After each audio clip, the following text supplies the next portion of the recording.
Welcome back to C7, and I hope you're all digging everything that's been going on. My head's slightly overwhelmed with the amount of energy, ideas, possibilities, issues that we've been hearing from today, and yeah, I'm so grateful for everyone that's contributed. This is a panel with real human beings. I'm sitting here now with three incredible ocean activists, and in real life, which is slightly surreal after all of this time, speaking to a screen. We are onto a fairly big, chunky question that we're going to explore in this one, which is reframing the blue economy. Is there a way for us to interact with the ocean without damaging it? We've heard a lot about damage, extraction, pollution, just a lot of damage, really. So this is we're going to explore what's that going to take. How do we need to shift? Where do we need to shift to get us to something which is more harmonious, let's say? And we've got some amazing leading activists and change makers to explore this stuff. So I'm going to hand over shortly. We have Hugo Tagholm, we have Inka Cresswell, we have George Clark, and welcome to C7. And the way we've been doing this today is just getting a little bit of your story for folks. There'll be folks online this is going to be quite new to. There'll be folks who are sort of die-hard, been in this space for a long time. But we're trying to demystify a lot of this stuff. The intention today is to try and help more people step into service, I guess, right now in this time. So what I'd love to do is just go around the table and hear a little bit about you and your work, and particularly because I know you guys do a lot and have been doing a lot for many years. So I guess we're bringing it into this moment, 2021. What's the focus now for you? And we can either just go around the table. Inka, should we start with you? Absolutely. So lovely to be here. Thank you so much for having me. So my background is in marine biology. And for me, my love of the ocean came from scuba diving. I'm an avid diver. And I think like so many people studying marine biology, I became so aware of how many issues our oceans face.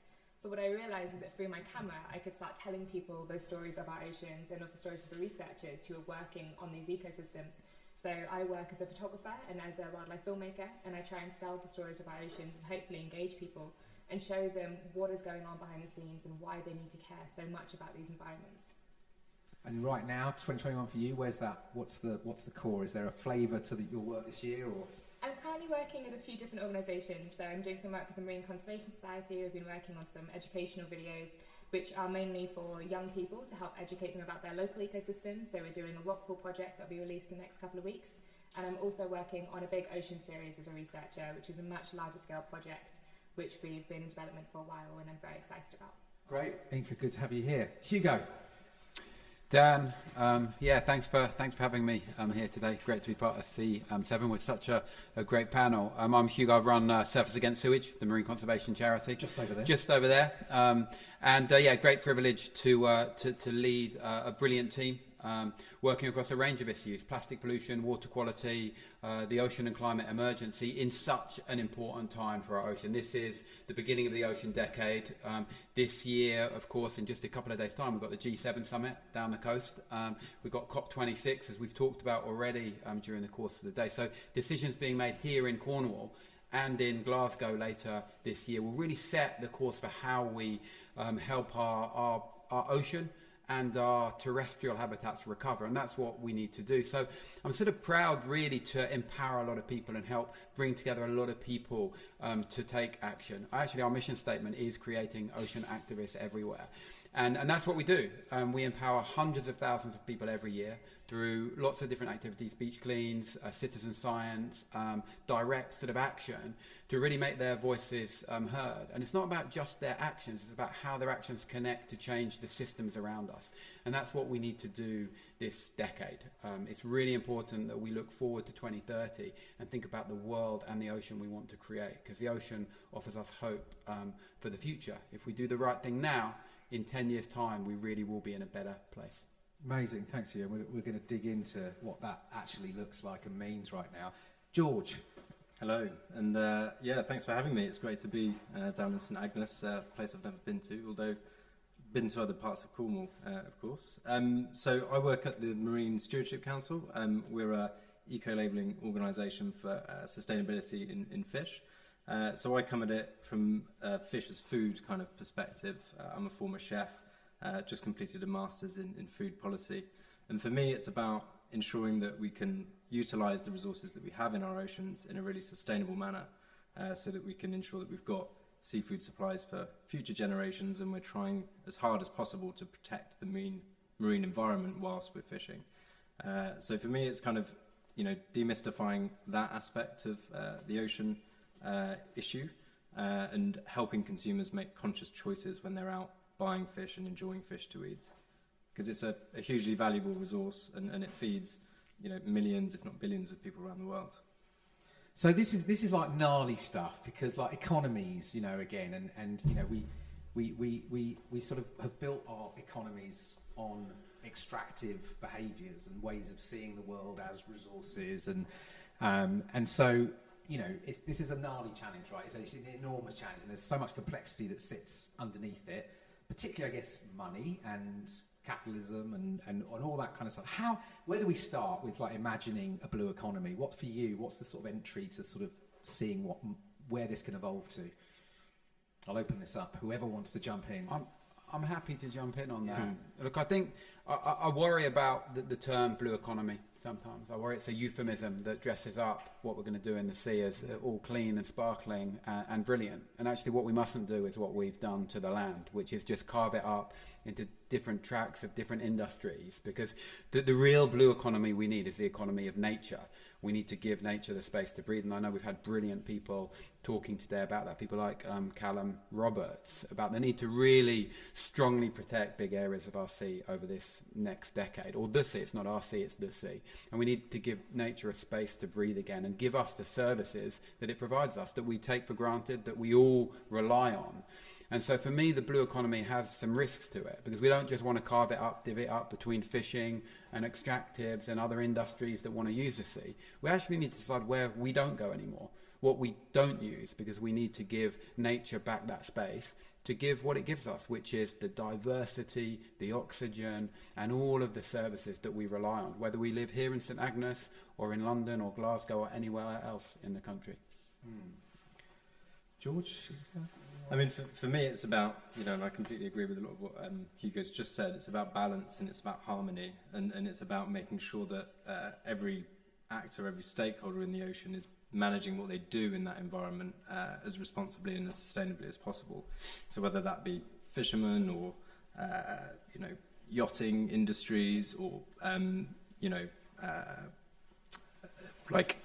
tours and cruising and stuff like that, it all has to work in a complete symbiosis to make sure that it's being managed as effectively and as responsibly as possible. Okay. Absolutely, I think they've made some really brilliant points around that. I think for me as well, when you talk about the blue economy, we often talk about it's very much so what can we take from our ocean, and we talk about it in terms of fishing or in terms of tourism, but ultimately all of those things are so heavily based around the people and the cultures and those communities. And I think that when we talk about how we're going to switch from one resource to another, so if we're going to take a fishing community and move them more into ecotourism so that we're still having that financial benefit of the ocean, there are so many people that come into play with that. So I think that with the blue economy, a lot of it is understanding people's relationship with the ocean and understanding how we can make those work and protect people and place at the same time.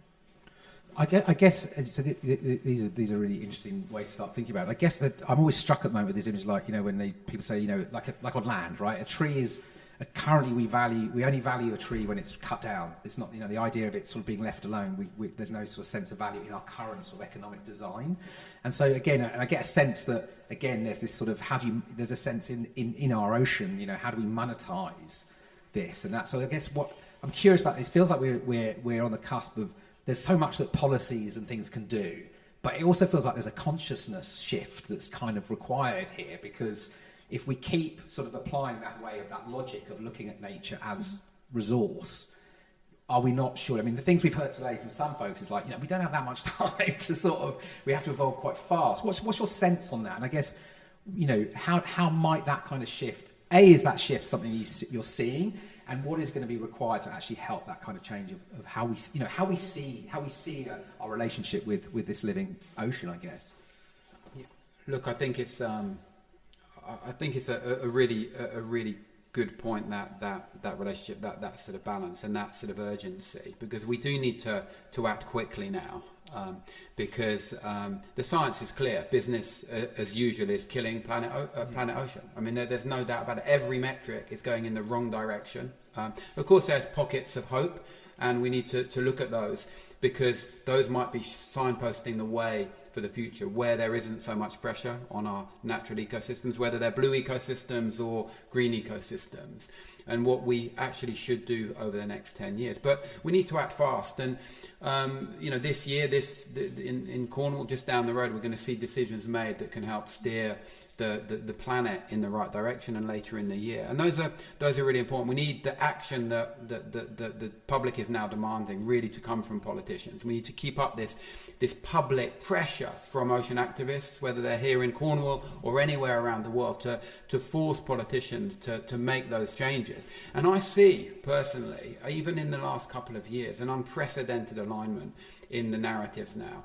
politically, with business leaders and with the public, actually with people going, our back's against the wall, we do need to take action. The road isn't totally clear, but it is clear that we do need to take action. I would agree entirely. I think the public consciousness has shifted immeasurably in the last decade, but probably more so in the last 5 years. An awareness around plastics issues facing our oceans and all the other detrimental impacts is really heightened, and it's coming down here today, I felt this kind of energy actually arriving in Cornwall, knowing that you've got world leaders just down the road and that we're speaking about this today. So I think that needs to be harnessed, and I think that there is this appetite for action on a government and geopolitical level, but it needs to be kind of well thought out and well balanced and well implemented as well. I mean, obviously there's loads of issues at play here, but let's just speak really briefly to fishing, because obviously you guys got a bit of a panning in the Seaspiracy film, and and there's been loads of responses from all kinds of parties to try and help kind of give the real context and the different perspectives, because obviously it's not a binary thing, it's not a simple thing, it's complex. Yeah. But what is your sense from whichever way you look at it, we get a real sense that overfishing, industrialized kind of fishing are really, really damaging our oceans beyond what most of us really understand. And so I guess, where do you sit with that, and how do we evolve to a kind of a relationship with fish as a source of protein, particularly I guess us in the global north, for example, who it's kind of, we expect this stuff to be on our plates from all over. Do we really, there are certain parts of the world where that relationship is intrinsic, it's vital, and it's always been there. But I don't know, because it feels to me again like these are complex things that need more intelligent ways of dealing with them. Yeah. I don't know. I think you've hit the nail on the head really there, Dan, because it is, I've dealt with all sorts of different types of food systems, and fishing is just so wildly complex and complicated. It comes in all shapes and sizes, and, just because something's big and large doesn't necessarily mean it's bad, and just because something's small and quaint doesn't necessarily mean it's good, So what I think's important is that we're measuring and checking fisheries according to rigorous standards like the MSCs, so that fisheries can actually demonstrate that they're at the good end of fishing practices. We're a nation that's, built on fish and chips and going to the seaside and all of this stuff. So there's this huge kind of cultural heritage component that I think is lost and missed when we're focusing on fishing is bad and let's not eat fish. So I think oversimplifying it is possibly the worst thing that we can do, and having these binary yes or no solutions as well. You need to kind of understand the full context of what's actually happening on an ocean level when it comes to fishing, and you need to test the operational side of fishing to ensure that it's not having these huge detrimental impacts as well. Well, I'm curious about the work you do. What's the role of story in all of this? Absolutely. I think that when we're talking about ocean conservation, we can't ignore fishing anymore. It is such a huge issue. And I think that as filmmakers, it can be very easy to villainize the fishermen, because that's what everybody wants. They want a fantastic story. And I think that Seaspiracy, in that case, they did a great job at doing that. But the reality for me is that I think that we have a responsibility as filmmakers to tell an honest portrayal of what's happening. And when I was working on my student film out in Jamaica, I worked a lot with local fishermen. And I think it's really important that we make sure that their story are told as well. And in their situation, there's no winner and there's no loser. It's not that the fishermen are winning and the reef is dying and they're losing out. In this case, there is heartbreaking stories of fishermen who are having to go out days and days at a time because the reef fish just aren't there anymore. They can't catch as much. There were stories of people being lost at sea. There were stories of people not being able to provide for their families anymore because the fish just aren't there. So they're losing out just as much. But there's also is this cultural aspect where it's like they are from communities that have relied on our oceans for such a long time, and they don't want to lose their connection to the ocean. So you end up with marine conservationists going in and going, we need to make this into a protected area so that we can allow these fish to come back. But the reality is that you can't just go in and put this kind of one model fits all on every coastline. You have to work closely with the individuals who are being impacted. And the only way you can come up with real solutions for these ocean conservation issues is if you engage all the local communities at those early stages. And they were actually able to get the local community support and the fishermen's support to create an MPA. And that, I think, is the direction that we need to be going when we're addressing things like fishing. You go. Yeah, look, I agree with Inka on that one. You've got to bring the local fishing communities with you. And a lot of what you've described, of course, is partly down to industrialised fishing in those areas that is robbing those communities of their wealth and prosperity. And this is all about an equitable ocean decade that brings everyone with us and actually starts to limit the impacts of big business that is just hoovering up all sea life from our ocean. And let's be honest with the facts. I mean, we still have industrial fishing happening in marine protected areas in the UK and around the world. That is not good enough. That should not happen. That's not what the public believe. The public believes, there's a marine protected area, it's all fine. That's got to change, and there's got to be limits on that, because they are taking away the livelihoods of people around the world, probably people here in Cornwall that are using smaller boats inshore with more sustainable practices. So I think it's a really, it's a really big issue. Not just that. It's not just about the fish biomass, but also the damage they're causing to those ecosystems with bottom trawling and other really harmful fishing practices. Because in terms of carbon emissions, the seabed is one of the biggest carbon stores in the planet. And actually dredging of those ecosystems is releasing huge amounts of carbon dioxide. That has to stop too. So it's a complex issue, but the key is that we need to create space for nature to recover. And that's fine, because actually by doing that we will support the regrowth and rebounding of fish stocks. And it's proven around the world where there is highly protected marine areas, after initial sort of challenge with doing that in terms of the fishing livelihoods, it actually creates a much more healthy local fishing economy. And that's probably what we need to aim towards in this decade. There's a thing I'm curious about, which is this, even just the way we think about an economy. We sort of, I mean, research has shown people seem to think it's like some kind of machine, it's a sort of thing, it's all about money, but actually, if we go to the heart of it, right, it's from the word oikos, it's from the Greek word home, you know what I mean? It's like, it's how we manage our home. And I wonder whether we can think about, this shift to this type of economy at that global level. Actually, do we need to bring it much more down to places again, because actually all of these issues again are so dependent on where they are. Do you know what I mean? And when we look at everything always at scale as a planet, I wonder whether this is also, of course, it's necessary, but at the same time, it's almost like A, I think people can struggle to grasp it, and B, real life is happening in real places. And so I wondered, like, what you're seeing about, if you're seeing signs of more place-based, thinking around economic design at a place-based level, and how that might play out, and are there any signs or signals around where people are really sort of grasping this from the bottom up?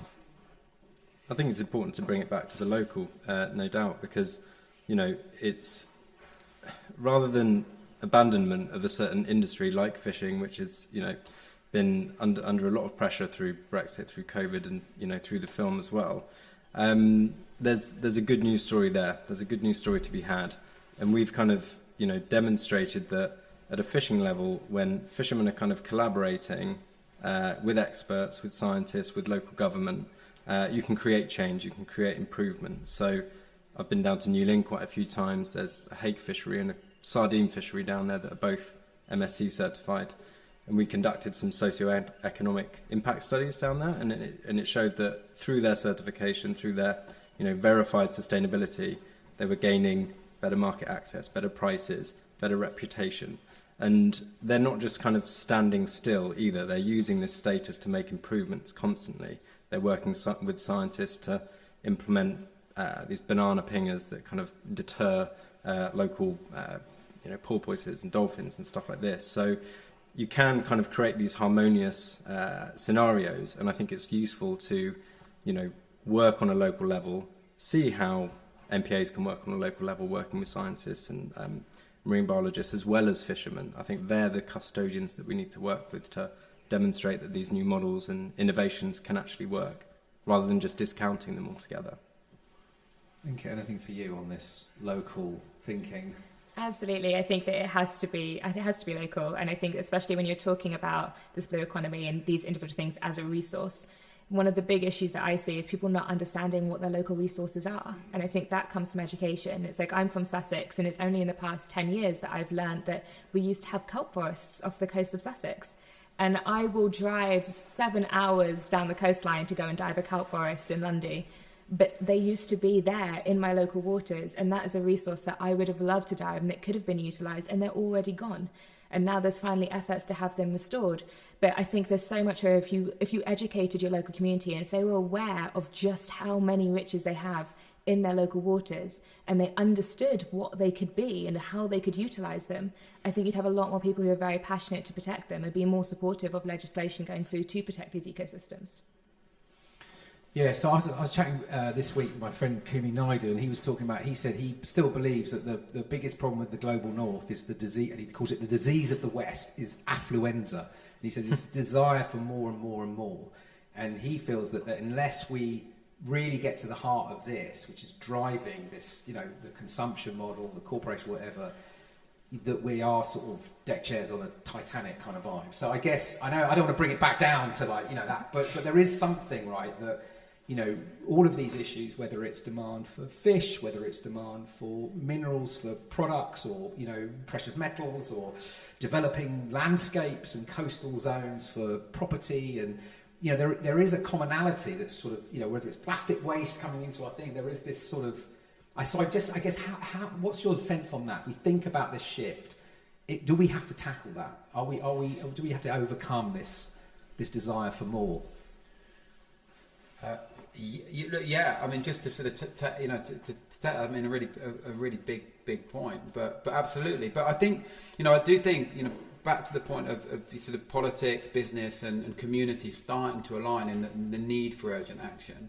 I mean, lots of people are talking about things like the circular economy and this issue of resources, because we're all using too much, wanting even more, and using stuff for shorter and shorter amounts of time, and that's not good enough. The planet can't sustain that. But our backs are also against the wall in that respect, because ultimately circularity will come because we're going to run out of resources, and it will be something that businesses will just go after. And I think we're starting to see the leading edge of that.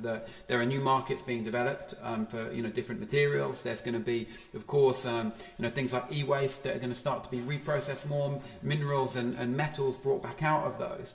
And so I think it's going to be an interesting decade. I think truly this will be one of the most radical decades of sort of environmental action the world has ever seen.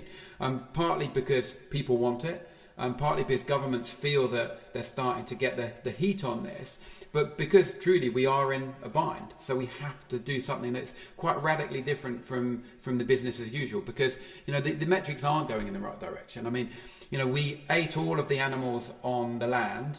The last wild harvest is coming from the sea. That's not going that well, even with certification. The metrics are pointing in the wrong direction. Fisheries aren't in the greatest health. So, ultimately we need to do something differently. And it will come in part by protecting big parts of nature, but also in making sure the rest of nature that we do use is used more sustainably. So it's a combination of different tools that we'll need. But we do need to think about our own footprint day in, day out. Anyone else on that small issue? I mean, there's a huge resource requirement from a growing population in a kind of ever affluent world. I think what's interesting to witness in the UK, for example, is the consciousness and awareness of impact grow, and that even affluent societies can recognise that and reduce their impacts. It doesn't happen everywhere, but buying less clothes, or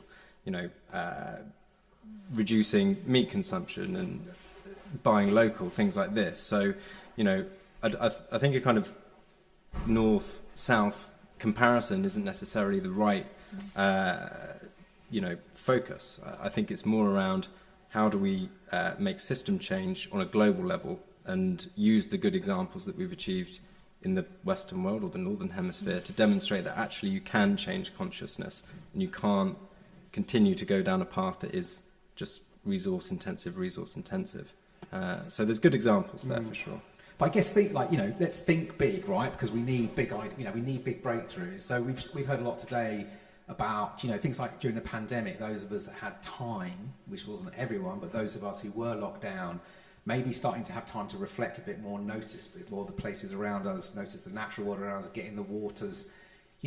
When we create that space, when we're not running at 300 miles an hour, busy, do we want to buy as much shit? Are we actually would a blue economy, would that look like? We'd actually have time for people to actually connect with the landscapes and the waters around them. Would that impact their desire for more? And, because I think these feel like they have a role in this story because, the idea that we could just innovate our way out of this stuff, I don't know, I feel like we need lots of different things at play, playing there, but I don't know. I mean, what's your sense on that? Are we just sort of distracted because we're sort of numbed out by this economic kind of model that we've been a part of?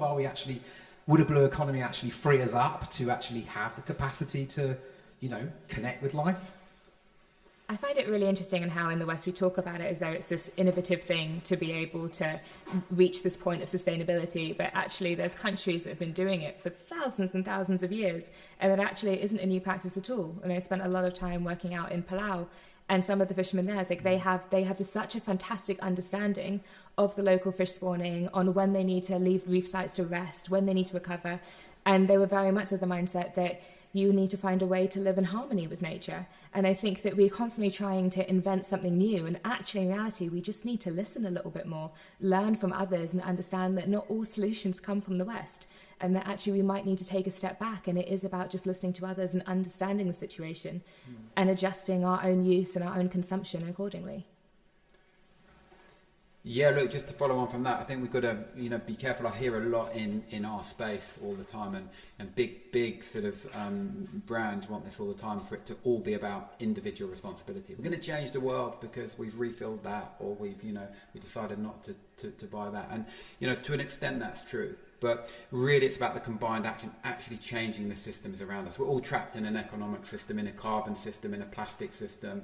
And actually it's up to governments to change policies and laws around us to reframe that system, to outlaw certain practices, to bring in the right progressive policies to let our planet recover, and actually rebalance our relationship with nature, and recognise that nature is fundamentally, a healthy nature is fundamentally important to all of us, because we see that message constantly foisted, and it can be on plastics of people saying, well, it's all about just what you do and you recycling, and it's actually not. It's about governments being really bold on what should be produced, what shouldn't be produced, what is too damaging for the planet to tolerate anymore, just as they've done on things previously, to bring in laws to outlaw things that we used to think were fine. We used to think it was fine to smoke in pubs. It was laws that stopped that from happening and protect people's health. We need to do the same for the planet and for nature and for the ocean in this decade.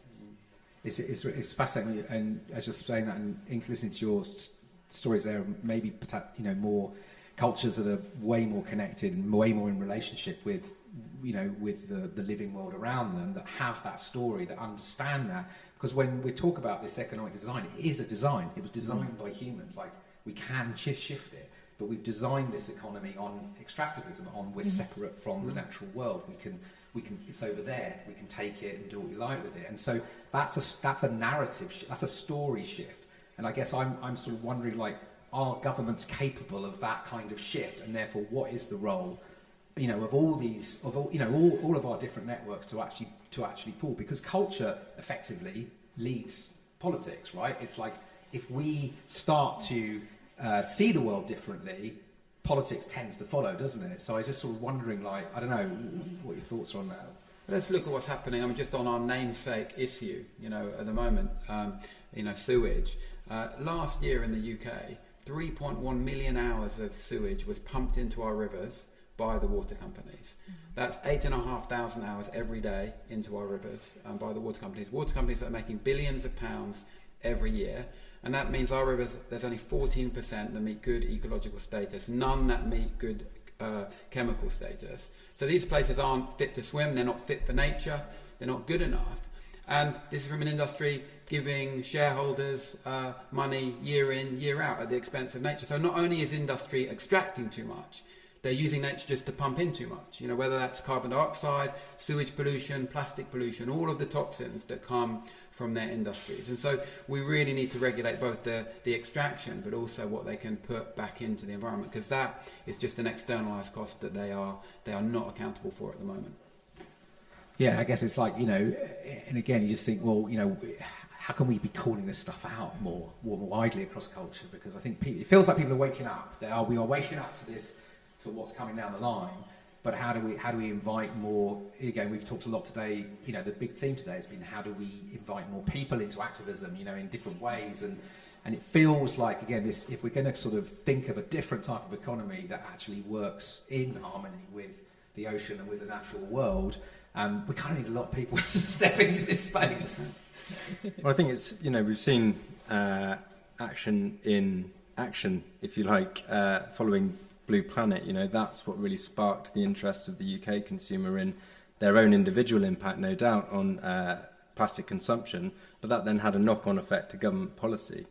These things, were banned and have been banned. So I think there is a kind of opportunity here to harness that kind of culture shift that I think is happening. It requires, more ambassadors like Inka and the documentary making that you do and the storytelling that you do, and Hugo as well in his role and championing on pollution, to raise the profile continuously, help educate consumers more readily, because I think with power comes influence, and we need educated consumers to implement that power on governments, on decision makers.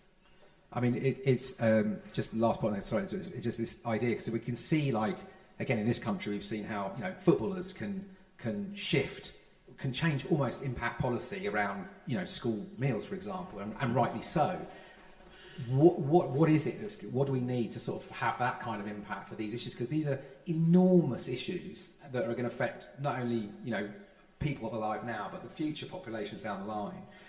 And yet again, it just still feels like there's this sort of disconnect between the sort of severity of what's coming versus what we see today. Do you know what I mean? I don't know, like these kinds of shifts. It's just like, where do you see signals? Are you optimistic about where these breakthroughs might happen, where we might reimagine these the way we think of an economy and the way that we sort of think about designing our relationship with the ocean into that? I know there's pockets of stuff going on, but I guess I'm looking for some, like, where's the real potential going to come from?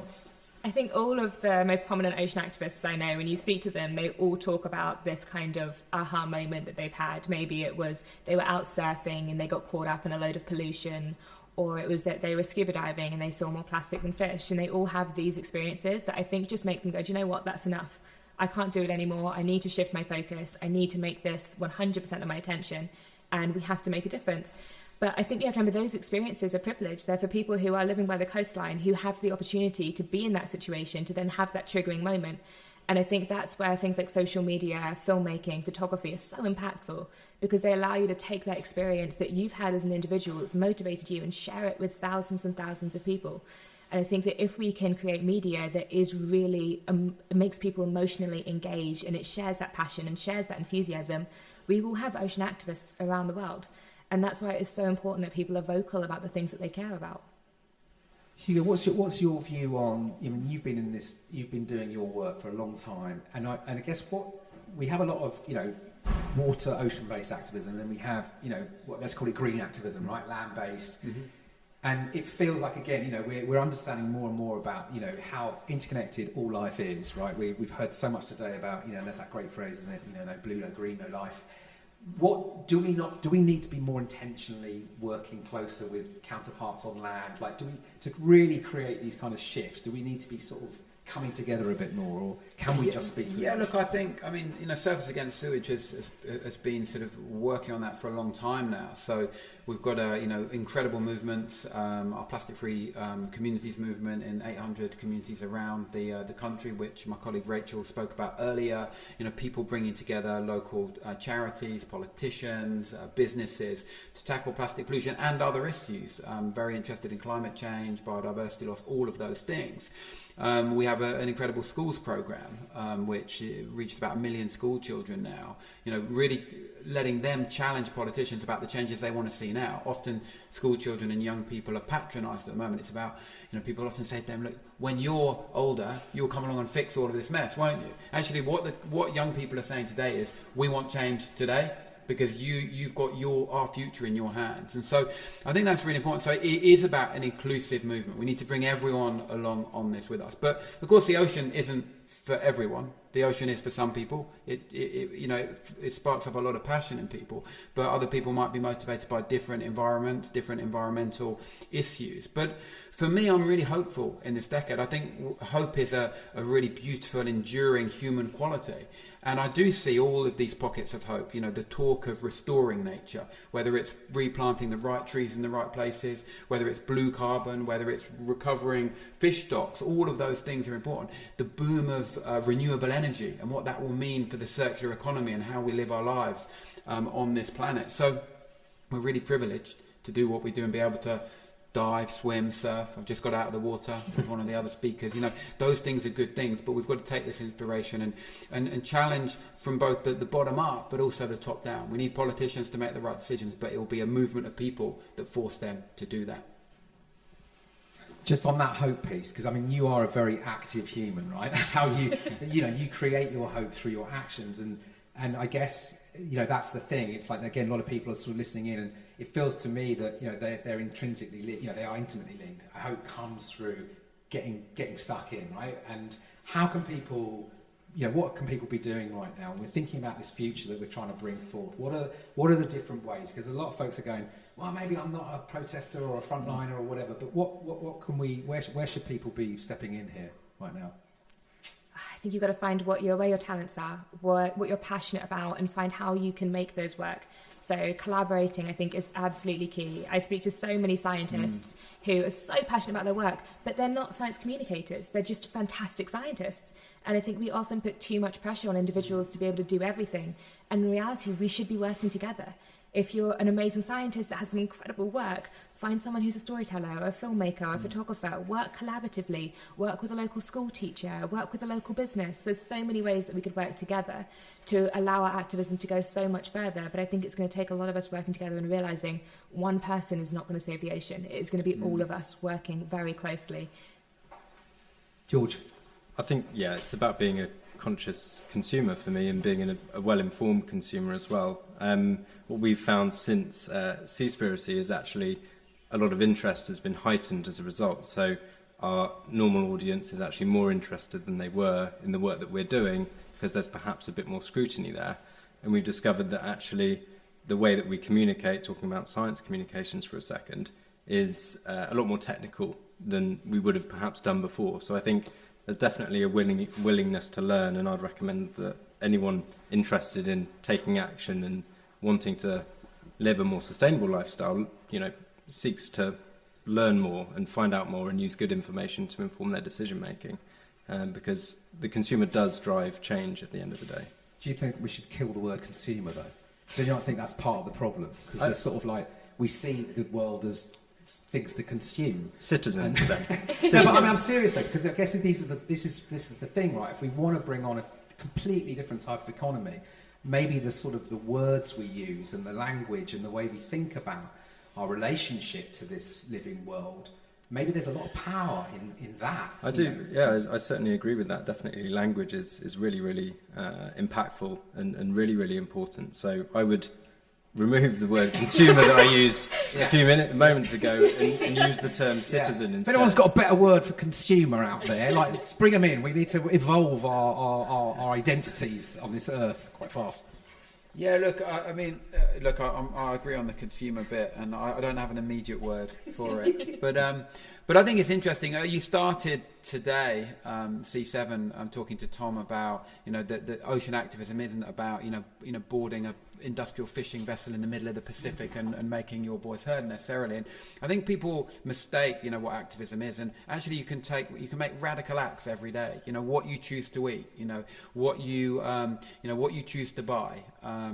Going on a beach and picking up plastic, challenging the companies that produce that plastic. The big multinationals, the Coca-Colas, the Pepsis, the Mondelez, the ones that are pumping out the most plastic into this world without proper systems to contain and control that.